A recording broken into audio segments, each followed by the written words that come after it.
Vlad III ha tenido muchísimos sobrenombres, pero el peor sin duda es el de Vlad el Empalador, ya que al enfrentarse a sus enemigos casi siempre terminaba empalándolos. Este es el método más violento que existe de desvivir a alguien, ya que consiste en agarrar una estaca y atravesar todo el cuerpo de la víctima de forma vertical.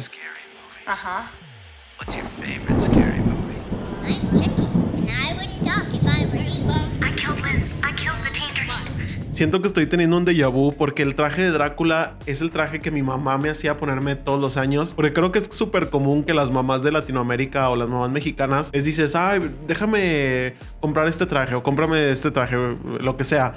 Y te dicen, usa el del año pasado, aún sirve, o sea, no hay necesidad de comprar uno nuevo. Entonces yo tenía una capa de Drácula, un set de maquillaje que era básicamente sangre y unos colmillos y un moñito. Y todos los años usaba el mismo traje y yo creo que hasta que se rompió, quién sabe qué haya pasado con ese traje, pero cuando me estaba poniendo esto dije, ¿cuántas veces me disfracé de vampiro porque mi mamá no me quería comprar un traje nuevo? Cuando me enteré que iba a salir la película de Renfield, me emocioné bastante, la verdad, porque soy muy fan de la estética, soy muy fan de este estilo terrorífico, pero con un poco de comedia. Y la verdad es que esta nueva película lo toma bastante lejos, porque sí tiene mucha comedia y muchísima sangre. Pero también me pregunté, ¿por qué siguen saliendo películas de Drácula todos los años? Prácticamente siempre vemos nuevas reinterpretaciones. Entonces me puse a investigar un poco de qué es lo que involucra el personaje de Drácula y cómo es que se convirtió en este personaje como flamboyante, oscuro, cómico que conocemos hoy en día. Y la verdad es que en mi investigación me sorprendí bastante y acabé un poco perturbado porque la realidad es que la visión que tenemos de Drácula hoy en día es bastante diferente a la inspiración real, porque esta historia viene de muchísimos años atrás. Para darles una idea del gran villano que fue Drácula realmente, la palabra Drac originalmente se relacionaba con dragón, pero después de la trayectoria de este personaje se dejó de pensar en esa palabra como dragón y más como el diablo. Si son nuevos en el canal, tienen que saber que yo siempre me disfrazo y hablo sobre las mejores películas de terror. Si están igual de obsesionadas con el género de terror, es momento de ir a suscribirse y darle like al video. Drácula se ha convertido en el monstruo más preciado de Universal Studios, y a pesar de que han pasado casi 100 años desde su película original, se siguen estrenando reinterpretaciones constantemente. Pero la historia real de Drácula comenzó hace casi 500 años, porque la novela que se estrenó en 1897 se inspiró en un príncipe que se llamaba Vlad III, que nació en el año 1431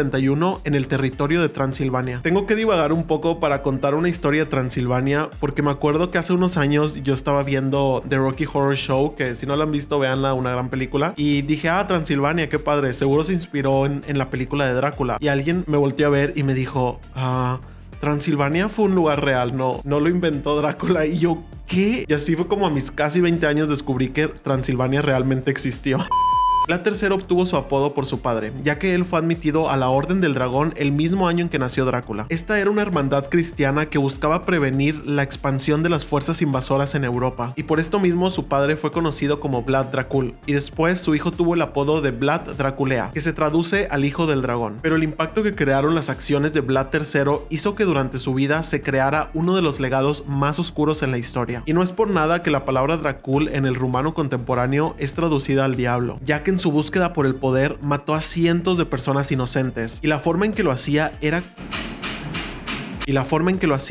con el peor método de tortura y ejecución que han existido en la humanidad. El personaje comenzó a mostrar su lado oscuro desde su juventud, y parte de sus características principales era su método de ejecución, ya que al enfrentarse a sus enemigos casi siempre terminaba empalándolos. Este es el método más violento que existe de desvivir a alguien, ya que consiste en agarrar una estaca y atravesar todo el cuerpo de la víctima de forma vertical. Y ahora les voy a platicar el momento más oscuro en la historia de Drácula, que sin duda fue cuando él decidió hacer un banquete e invitar a todos sus enemigos y a sus familias. Esto con el propósito de hacer una tregua. Y seguro ya saben a dónde va esta historia, ya que con más de 200 invitados, Drácula comenzó una de las masacres más violentas de su época, embalando a los cientos de invitados y convirtiendo a los pocos sobrevivientes en sus prisioneros. Así que no se dejen engañar por el tono cómico que ha tomado el personaje en la actualidad, ya que la verdadera historia es una de las más terroríficas y violentas que han existido. Ahora voy a continuar con un dato muchísimo menos oscuro y más colorido, porque aunque la mayoría de las películas nos han mostrado a un Drácula heterosexual, la novela original tenía un tono bastante bastante homoerótico. Y si alguna vez se han preguntado por qué los vampiros tienen esta personalidad con una sexualidad indefinida y con algunas características un poco extravagantes, déjenme explicarles cómo es que inició todo esto. La verdad es que estas características no son algo nuevo, ya que la novela original, que fue escrita hace más de 100 años, tenía un tono bastante gay. Drácula se estrenó el 26 de mayo de 1897 y revolucionó al crear a los vampiros como los conocemos hoy en día. Tengo que aclarar que el escritor no inventó a los vampiros, pero sí estableció sus características básicas. La novela nos mostraba claramente cómo era la vida en la época victoriana, en donde el patriarcado establecía que el hombre tenía más valor que la mujer. Drácula al mismo tiempo fue una crítica a la sociedad represiva de esos tiempos, ya que tenía un monstruo que representaba todo lo que era considerado malo, y el conde fue la ejemplificación perfecta de alguien que no temía tomar acción ante sus deseos más oscuros. Y en este contexto, la homosexualidad era considerado como lo peor que alguien podía hacer, y fue así como Drácula se estableció como esta personalidad extravagante y con sexualidad inconclusa, y con los años sin duda se ha convertido en uno de los monstruos más gays en el cine de terror. Y bueno, la realidad es que el género de terror siempre ha sido bastante queer. El dato más importante de esta novela es que fue publicada en el mismo año en que su compañero y rival Oscar Wilde fuera declarado abiertamente homosexual. Y aunque el escritor jamás admitió que el tono homoerótico de Drácula estuviera relacionado con Oscar Wilde, es algo que no se puede negar porque estos dos escritores tuvieron una relación estrecha por más de 20 años. Y hay muchísima información que ha revelado que en realidad los dos estuvieron relacionados de forma amorosa durante un tiempo. Así que en parte la novela fue un tributo a uno de sus mejores amigos, el cual fue encarcelado de forma injusta y, al igual que Drácula, considerado uno de los peores monstruos de su época. Tengo una de las sillas más incómodas que existen y aparte hace muchísimo ruido. O sea, no me puedo mover porque se escucha horrible en el micrófono, entonces estoy todo el tiempo así.